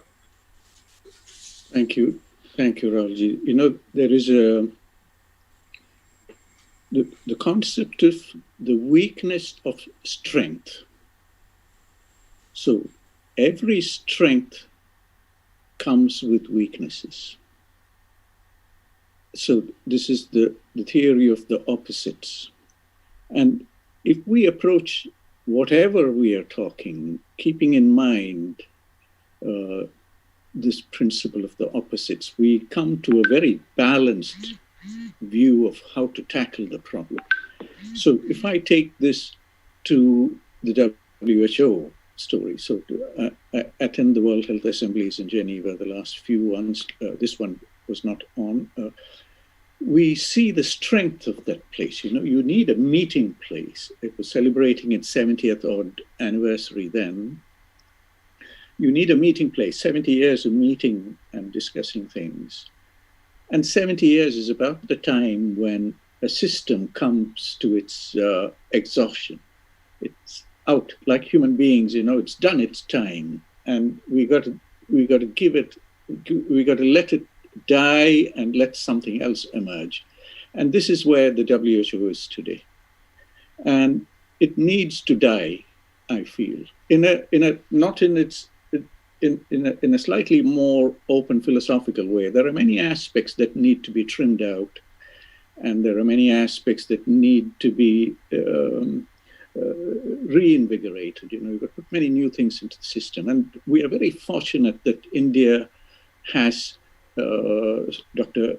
Soumya Swaminathan as the chief scientist in WHO. And Soumya's father is known for the Green Revolution, as you well know, and she's the chief scientist for the WHO headquarters. Now, once again, not being very diplomatic here, I'm going to say, what are the duties of the chief scientist? And let us take one simple question now. Now, why do I raise this? Because for this year, India is also the chair of the board, of the WHO board. And for many of you may not know, India is also the external auditor of WHO this year. So we have many cards in our hand to force a deep question, which is, with a simple question, what is the function of the chief scientist? What is the science that the chief scientist is promoting? India can raise that because it's India's person who is there as the chief scientist. So I'm taking you to the depth of how I'm going to dissect this problem that you have that you've raised. Are we appreciating the strength of our science, the ancient Indian sciences? I want to put another fact into the mix here. I advise the all-party parliamentary group for Indian traditional sciences here in Parliament in London. We are the only parliament in the world that has an all-party parliamentary group for Indian traditional sciences. Even India does not have an all-party parliamentary group. India is still figuring out what is this Indian science. We have an all-party parliamentary group. We discuss in Parliament. We go into committee rooms. All our meetings are some of the most filled meetings. Committee room 14 in Westminster Palace is the largest committee room in the Westminster Palace. And for every meeting that we go into committee room 14, it's overflowing. We don't have space because there are so many people who come to listen to what we are discussing. Now, deep within this is the question of science. Our sciences are based on our darshanas. Now, a lot of us don't even know what those darshanas are. Now, to understand the darshanas requires deep study. It is as sophisticated, as serious as doing the finest molecular biology or molecular genetics or particle physics. You need to have an attitude to dissect these areas. Now, if I take this as the foundation from which all our sciences emerge, so yoga being an applied science, Siddha medicine being an applied science, Unani has connections with this system, homeopathy touching the memory of water, and naturopathy and Tibetan medicine, and all this as emerging from these deep darshanas, the principles. So we need to go down into the depth of these things. Are we prepared to do this? Now, Rahulji, if I can do it, then any 10-year-old school child can do it. So this is my submission here, that if I can understand the darshanas, then any school child can understand this stuff and bring it to practice. Number one, for two things. to understand this distinction between health and healthcare. Number one. So the World Health Organization that you wanted me to address and talk about right now is more a World Disease Organization. It needs to transform to become truly a World Health Organization. And what can we do to enable that kind of a dialogue? We need it to become a World Health Organization. It needs to promote health, not make an essential medicines list and get every pharmaceutical company to buy into it. No, that is not health.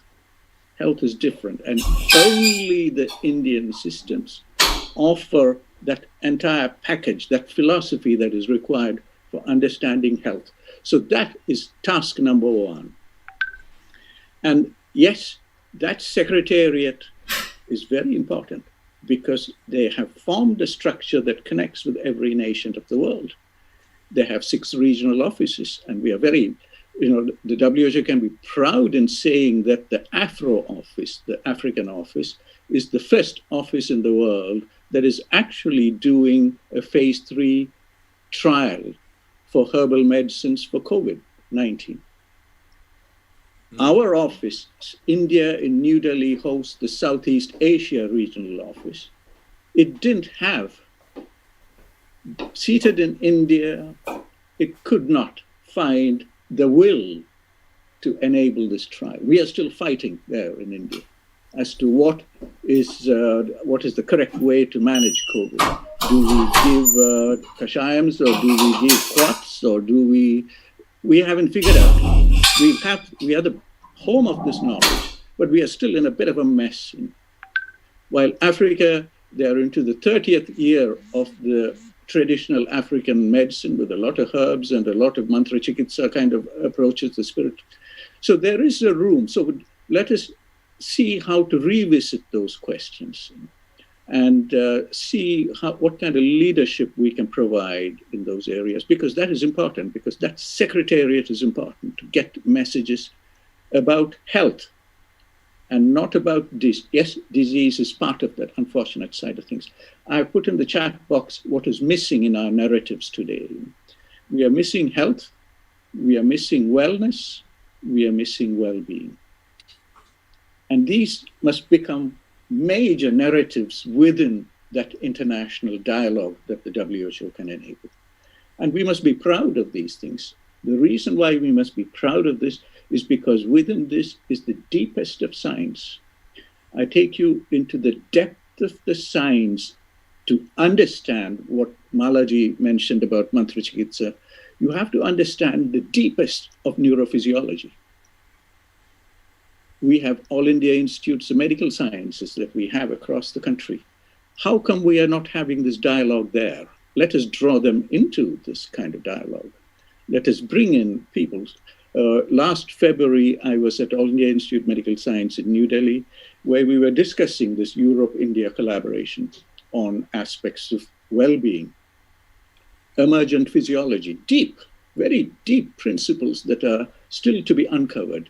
If we take a very gentle shift in our thinking, and just a few degrees in terms of thinking, we can become leaders in that space. And the WHO and the opportunities that India has right now with this existing World Health Assembly and being chair of the World Health Assembly, I think we must take those strategic moves and move quickly to enable those dialogues in the WHO and the World Health Community, without missing out on the need for understanding the deepest science. It is not genetic engineering where you take a piece of DNA and you stick to another piece of DNA and you get a new gene. It does not that kind of a science, what we are looking for. Thank you for saying so clearly. So these are my kind of thoughts. I've presented as frankly as I could, and I feel there is need for action, and that action might have to come from the top of our government, I feel. And it must be quick, it must be deep, and it must pull out the best of our understanding of the 9 darshanas and how it impacts health and well-being and wellness. Prime Minister Modi was good at delivering this message to the United Nations in New York, and to get almost a record time for having resolution passed by the maximum number of countries. And we are at that kind of inflection point where if we push correctly, we can make health instead of disease the mandate of the WHO, well-being and wellness being a part of that global dialogue that is happening. Food 2030 is a big narrative here in Europe. The realization that food is health. And this is part of our Indian systems for millennia. Food is health. Europe is waking up to it. It is a big political challenge because the agrochemical industries will not listen to it. And with 27 countries in Brussels, I will send you the link right now about Food 2030 and the impact it's going to have. So there are fighters within these establishments who will fight to the end to make food as that leverage point for checking every policy in government. They came up in the last commission saying health in all policies. That didn't work because it was sabotaged somewhere. And now let us see if we can leverage food as the center of all policy making. And from there, spin out other things. So there is creativity in policy making. Those messages, we must be quick to respond. And I'm hoping that Malaji and Prashantji, I share all this information with them, that we are quick to shape thinking and to influence policy. So I leave it there. Happy that you asked me this question of, this is completely my perspective on how we can influence the World Health Organization and the way we communicate globally these messages about health, being health, which is different from healthcare and medicines. Number 2, wellness, which is different from health, and well-being, and deep messages that are there. At the same time, not missing out the depth of the science that need appreciating. It will enable a new level, a new playground where we can grow the best science, drawing in the best researchers from around the world. I have sent in the chat box one link to seasonal variation in the immune system. We need to understand these things. When we go to Kerala, Kerala has a very famous chikitsa called Karkadaga chikitsa, which is a special treatment that has rice. It's a rice gruel, which has got about 20 or 30 herbs within it, that is taken just before transition of the seasons, from the summer to the rainy season. And this boosts the immune system. Why don't we do research in these areas? We have excellent institutions in Hyderabad, Center for Cellular Molecular Biology, Institute of Immunology in New Delhi. Why aren't these dialogues happening there? Why aren't these dialogues happening in our Indian Institutes of Science or the big institutions? So there is a need. It can be brought about. The change can come. I would say the change can be enabled in less than 2 years if we get around the table. I'm optimistic. Well, I hope you're right, Madanji. I hope you're right about that. And I think in this last theme that you have given us, plenty of ammunition to load our Banduk with. I think we have to agree that there is a Banduk which does no good sitting around getting rusty. But yes, especially since we have several members of Indic Academy also listening in, I would really suggest that I feel personally that the points that have been raised in this session so far are critical to not just for us, but for the powers that be in Delhi and elsewhere to listen to. And perhaps we should put this together in a more coherent form and send this to them with a prod here and a prod there, and make them sit up and listen. I was particularly happy that you were, I think, bold enough and brave enough to call WHO what it should be called. It is, to paraphrase the title of what used to be a well-known book, it is actually the emperor of all maladies.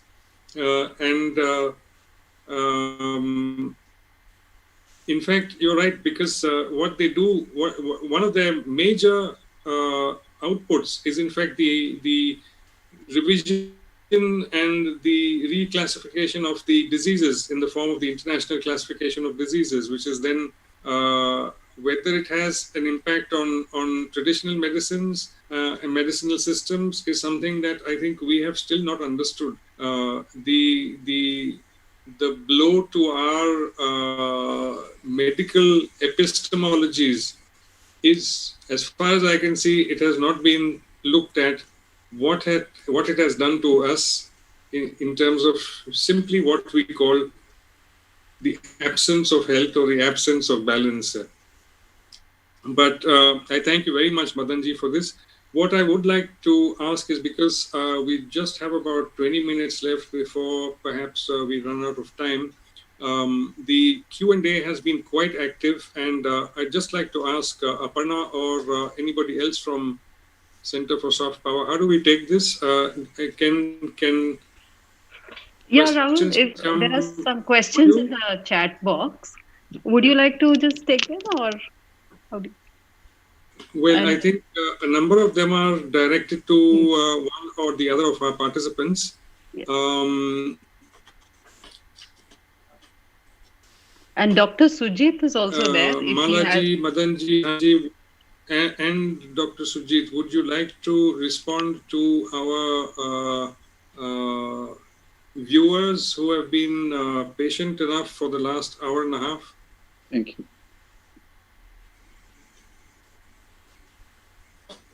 There is we have a anonymous attendee who's also congratulating for the fact that the World Health Organization is currently a World Disease Organization.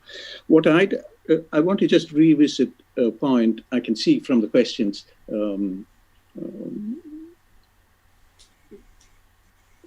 How do we bring about this new narrative? There is a lot of resistance, not because of lack of goodwill, because the depth of knowledge that needs to be appreciated is underestimated. And how to make this happen, it will only come through a series of these dialogues. And maybe people like yourselves should, Aparnaji and Rahulji, you should, and Sujitji, you must bring together a platform where people like the All India Institutes of Medical Science dialogue with the All India Institute of Ayurveda, for instance, along with Ministry of Ayush, Ministry of Commerce, Ministry of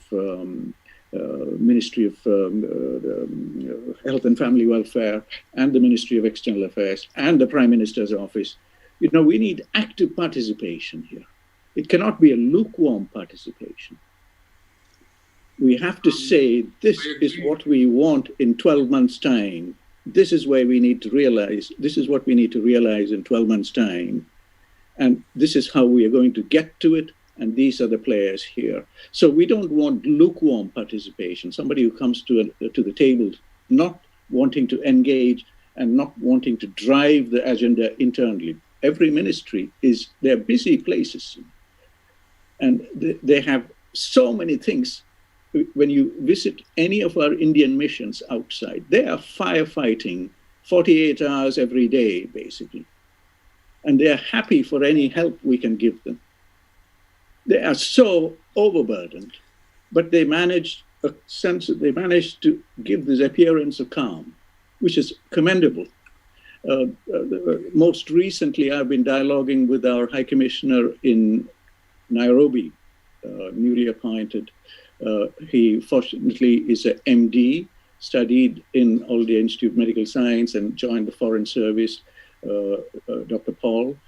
And we are now working through a way in which we can bring 11 countries from Africa together around the table. So we want these kind of dialogues happening, and platforms like this will be a great help. So it's left to somebody like Sujit to handhold Aparnaji and yourself, and to make this dialogue happen a little more frequently, so that we have an outcome document where we can be very frank in expressing our opinions and where we want to get to. And there'll be many people from the audience who will come into the flow of things, it takes many of these interactions to get them to verbalize what is in their mind. We rehearse this 6 times a day because we're verbalizing this again and again and again. So we know exactly what we have to say. But for a lot of newcomers, to get into that flow of things where they're verbalizing things and knowing what the national difficulties are, the linguistic challenges, somebody from Kerala might not be able to interact comfortably with somebody in the north of India.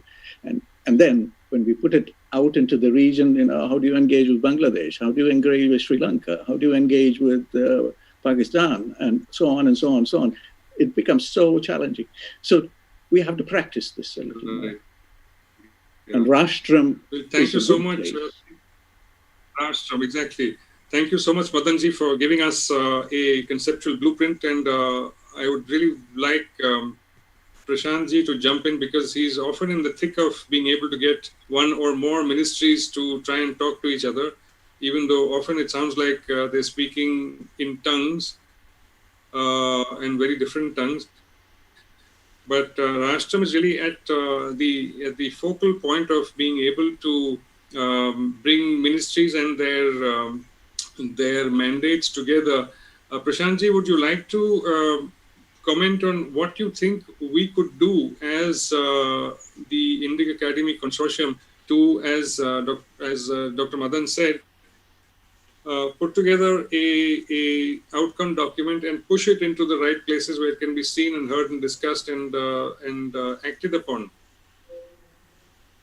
Yes, I think an architecture and a program needs to be designed to, do that integration.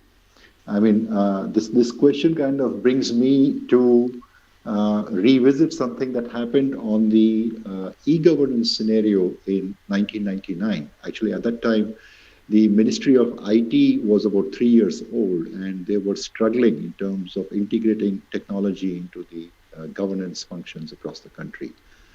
And I happened to be a part of an initiative where we did a 3-day event and called all the ministries together. I was in the private sector at that time. And we worked with the government to kind of create a 3-day program in Vigyan Bhavan, inaugurated by the president, keynote by the prime minister of that time, 6 sessions, each held by and chaired by union ministers from key ministries, talking about how they would integrate IT into their operations. We could look at a format like that, where we actually look at ministries of external affairs, Ministry of Health, Child Development, some of these social development,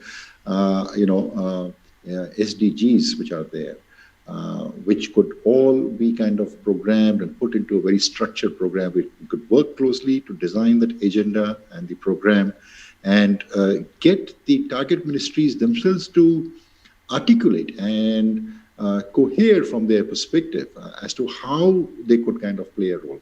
Because I think we have to kind of push design the program to kind of push the thinking back into their territories, and they need to kind of come back and come into these forums to articulate how they could do it. And I think the Indic Academy ecosystem, Rashtram, Dr. Madan Thangavelu, and a host of people from the Ayurveda industry, we should actually work together as a collective to help design and drive that program. I think we should target probably a 3-month window to kind of do this. It's a very good initiative that you suggest, Rahulji, and we could kind of drive this, as a structured program and put together a calendar and a roadmap to doing this and making Ayurveda-based principles mainstream in India and the rest of the world more aggressively and a more integrative manner. Thank you, Prashantji. Well, our clock is really ticking down. I'd like to just flag one question that has come up from Sunita Patil. How do Ayurveda and biotech go hand in hand for giving new innovation in Ayurveda? It's a bit of a tricky question. Which of our panelists is brave enough to tackle that head on? Ayurveda and biotech. Uh, uh, Uh, being a it's going to be an microbiologist, probably I'll try to bat for it. Nice, Sujit. In fact, my entry into AVP itself was with this question: how do we integrate biotechnology and Ayurveda? And probably even Madanji also probably remember 12 years before we had a conference exactly on this theme, and Madanji was a part of it. So the whole idea of integrating biotechnology and Ayurveda is nothing new. It had been there, but only difference is that most of the time, biotechnology tries to get leads from Ayurveda and take it to the terms and the regulations of the biotechnology. What we need of an Indian science has to go up as uh, Ayurveda leading biotechnology, wherein the knowledge which we have in Ayurveda has to be really tapped and looked into rather than pulling one herb out of what we know in Ayurveda and then trying to understand that herb in terms of the biotechnological aspects. We should be able to really understand the Ayurvedic epistemology in exactly what, for example, when we say Rasaguna Virya Vipaka of a plant, how do we understand Rasaguna Virya Vipaka of a plant, which is not told in the classic books of Ayurveda? Because Ayurveda itself considers every plant to be having medicinal property. So an X plant from probably from South America or Australia, which is not inhabitant to India, how do we find the Rasaguna Virya Vipaka of that? And these are the aspects where the biosciences has to get into. And when we all say make in India, parallel to that, there's something called as research in India. By research in India, I mean research on Indian aspects of the science. We have the infrastructure available throughout the country. Only problem is there's some drawback in connecting. We try to replicate what has been done somewhere else rather than trying to extrapolate what we already know. So that is the only shift which has to happen, wherein probably institutions like ICMR, Ministry of Ayush, Ministry of Health, and the Department of Science and Technology, Department of Biotechnology, we have n number of areas or kind of departments, but I don't find a single project wherein they all come together to look into something which is Indian origin and extrapolate and use it. And somebody during the whole conversation was telling that always Ayurveda has been projected as this billion industry, which is going to grow in these many years into this billion industry. That attitude has to go. And we need to say that Ayurveda is an catering this many number of people, and by this year it's going to cater this much number of people. That is where really that is what the principles of Ayurveda also look forward.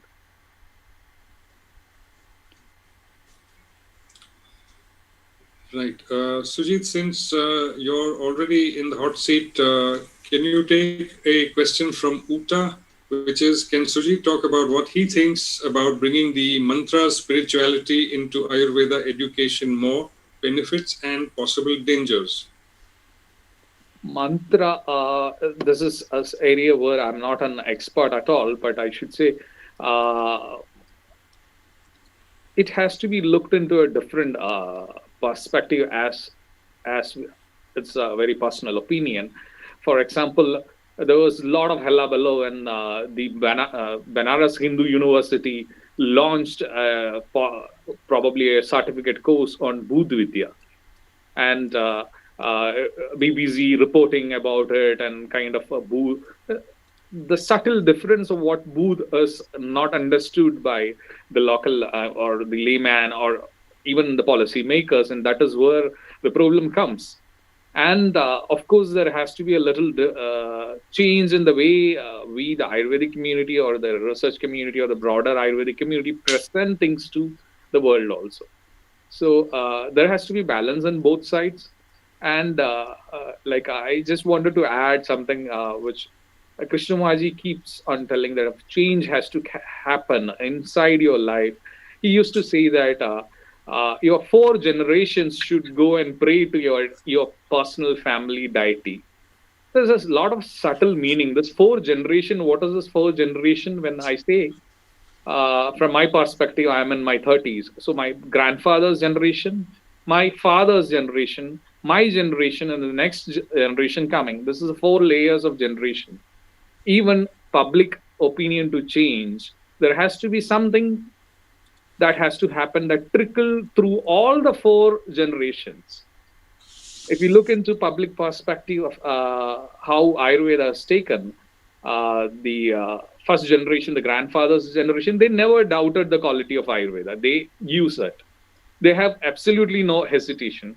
If it comes to my father's generation, or I'll say the second layer of the generation, uh, they are hesitant about everything, and there is a lot. That's where we started questioning our own thing. That is good, but we never try to find the answers for that. That is where the gap is. This is the gap which has to be filled, and my generation is confused between the both, but the future is really promising. That is what I feel, and that is where we'll have to really prepare the canvas now for the future, so that the things are brought back into the proper picture. There's a beautiful Shailaja Chandran, who is a former secretary in Ministry of Ayush. She once said, Ayurveda is a beautiful picture now. There's a lot of mountains, and then from the mountains, you can see a sun. But only thing is, we don't understand whether it is a sunrise or sunset. She had beautifully said, and it's our duty to make sure that it's sunrise. Thanks very much, Sujit.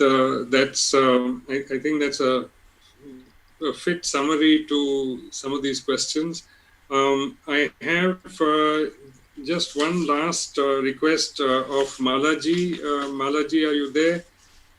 Because you've really seen the gamut of educational change for the last 25 years as a teacher, professor, mentor. And what we are asking this younger generation, younger than Sujit, is to be prepared to take up a number of issues where we can write some of the blueprint, we can put some of the nuts and bolts together, but it's going to be them who have to, in fact, finish the chassis and do the body work. But you call them a latchkey generation who are minus Dinacharya, minus Ritucharya, and probably weaned on junk food. What needs to be done to this generation to get them to wake up? Fortunately, Rahul, I think the pandemic has actually woken up this generation. In fact, the process of their waking up had started with what the industry calls the VUCA world, right? Volatile, uncertain, complex, ambiguous. Whether you go to Isha Ashram or Sri Sri Ravi Shankar, and you would realize that so many, or you are at Auroville and Pondicherry, you know that a lot of these younger latchkey generation have taken a break from their education, have taken a break from their careers, and they are seeking more meaningful life.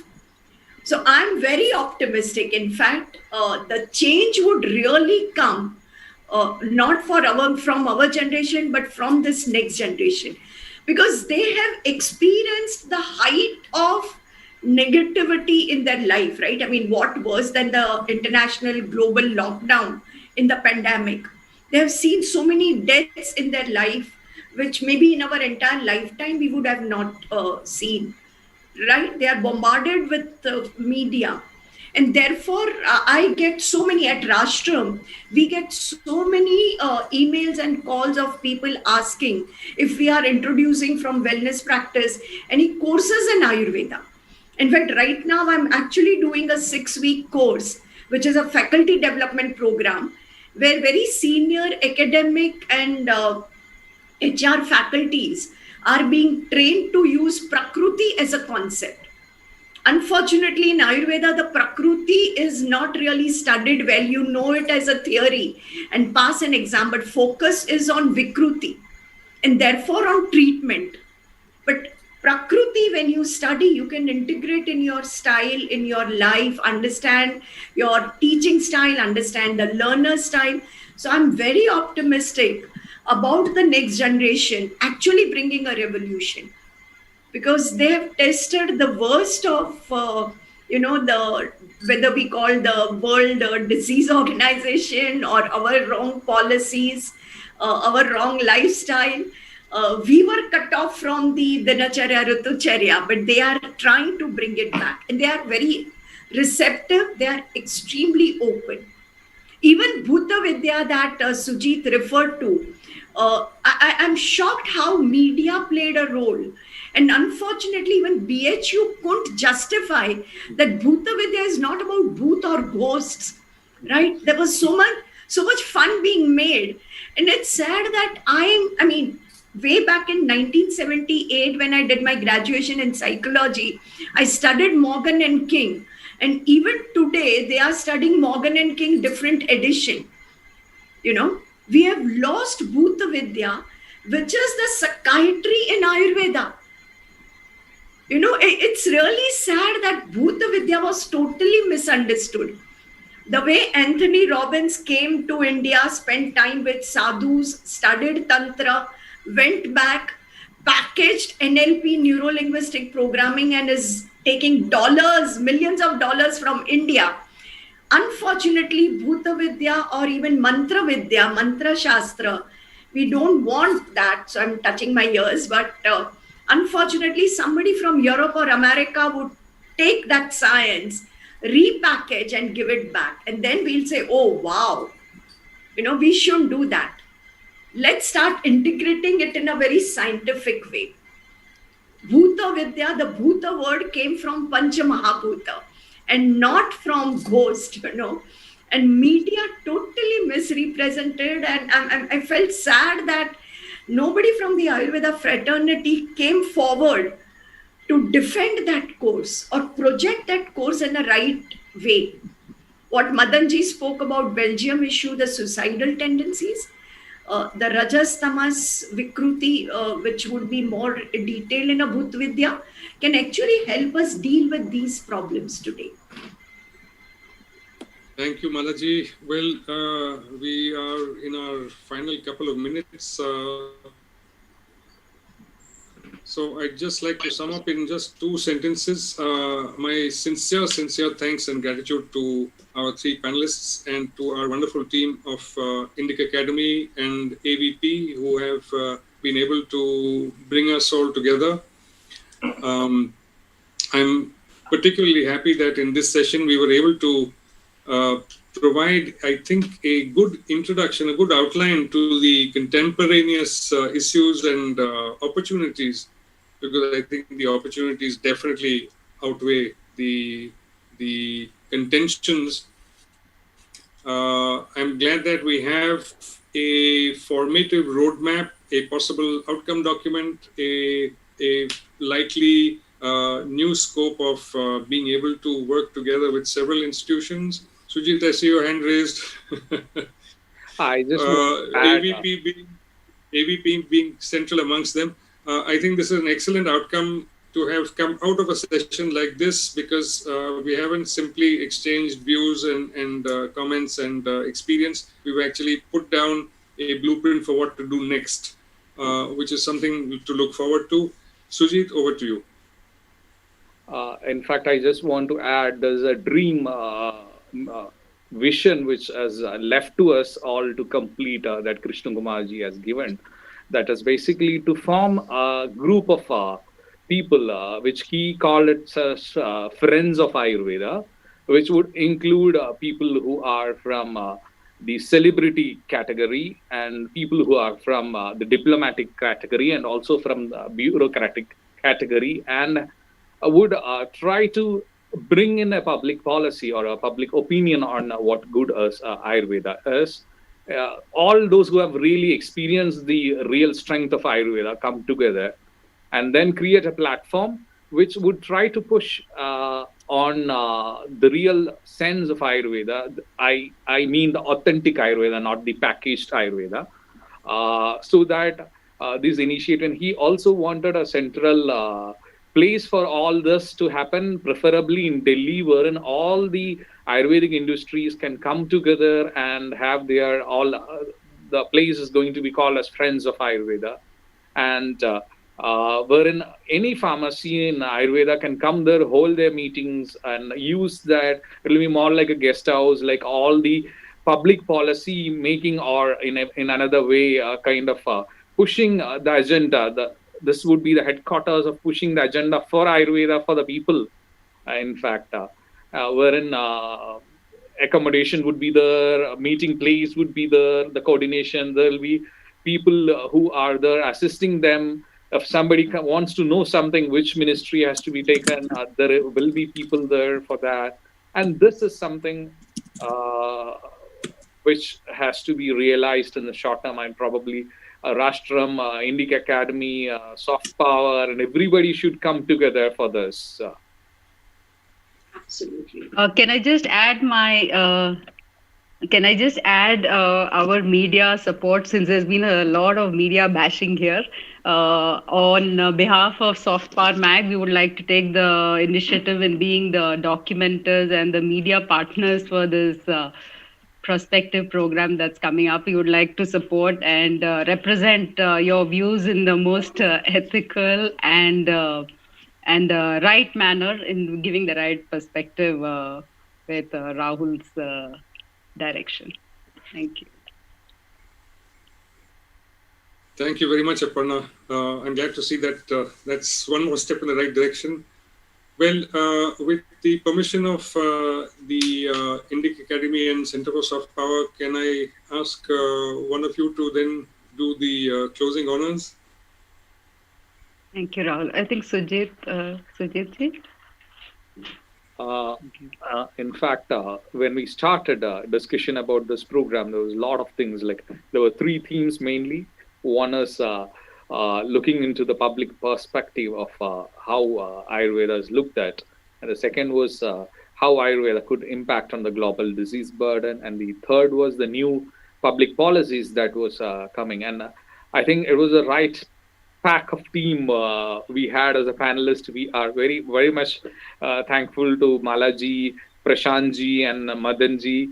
It was really probably this whole video which we have itself is a big document that probably the policy makers should see and understand and try to act on. And I think we all will be able to do it, put a pressure on the right thing to happen. And Rahul ji and Viva ji, I'm thankful that the whole thing was taken up very well, and the whole thing has gone on behalf of Center for Soft Power, AVP Research Foundation, and Vaidigrama. I thank one and all, and of course the attendees who are there in the Zoom, who are there in the Facebook, who are there in our YouTube. Everyone, thank you for your time, and thank you for all the prospective viewers who's going to see this. Thank you all, Aparna ji. Thank you so much. Just a quick reminder that we have a session tomorrow again at 6 o'clock, again under the aegis of the Center for Indigenous Sustainability with Rahul ji and Viva ji. It'll start at 6 p.m. and it will look at cuisines around the world and their connect to indigenous herbs as well as to Ayurveda. Looking forward to seeing you again. Thank you so much. Good evening. Thank you all. Namaskara. Namaskar. Namaskar. Namaskar ji.